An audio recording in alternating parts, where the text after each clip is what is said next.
Isang mapagpalang linggo po sa inyong lahat.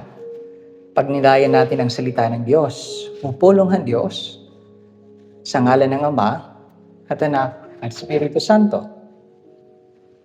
Ngayong linggo po, dalawang bagay po ang pinapakita sa atin ni Jesus na sumisimbolo sa buhay natin bilang mga Kristiyano. Ilaw at asin. Sabi niya, you are the salt of the earth. You are the light of the world. Kung mayroon mang isang bagay na mayroon ang ating mga pamamahay, isa po dyan ay asin. Ang asin ay nagbibigay ng lasa sa ating mga pagkain. Nang ibig sabihin, ang buhay natin bilang mga Kristiyano ay dapat na nagbibigay ng lasa sa ating kapwa-tao. Ang ilaw naman ay nagbibigay ng liwanag.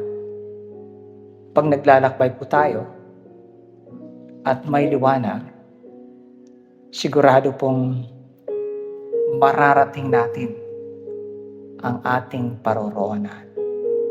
Nang ibig sabihin naman, ang buhay natin bilang mga Kristiyano ay dapat magbigay ng liwanag sa ating kapwa-tao na marating nila ang bahay ng Diyos, the mountain of the Lord. Ang tanong po ay, mga kapatid, sa anong paraan po tayo magiging ilaw at asin sa ating kapwa? Sa ating unang pagbasa na mula kay Isaías, Propeta Isaías, sabi po niya, pakanin ninyo ang mga walang kinakain.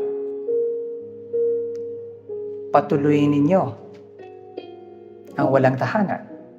Nang ibig pong sabihin, alalahanin po natin ang mga walang-wala sa ating komunidad.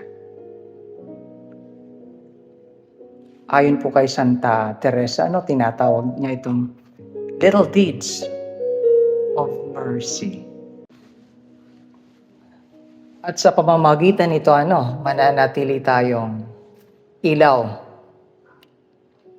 at asin sa ating kapwa-tao.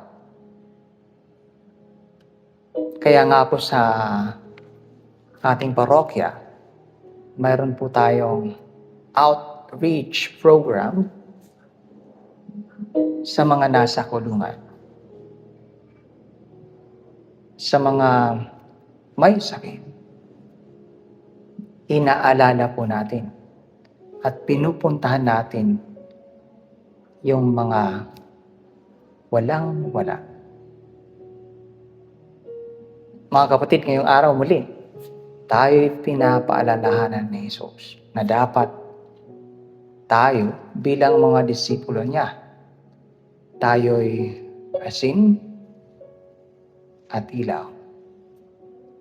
Magbigay nawa ng lasa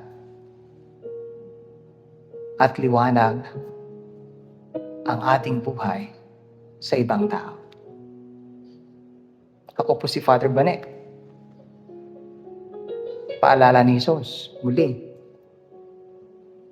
kayo'y asin at liwanag o ilaw sa mundong ito. Sa ngalan ng Ama at Anak at Espiritu Santo.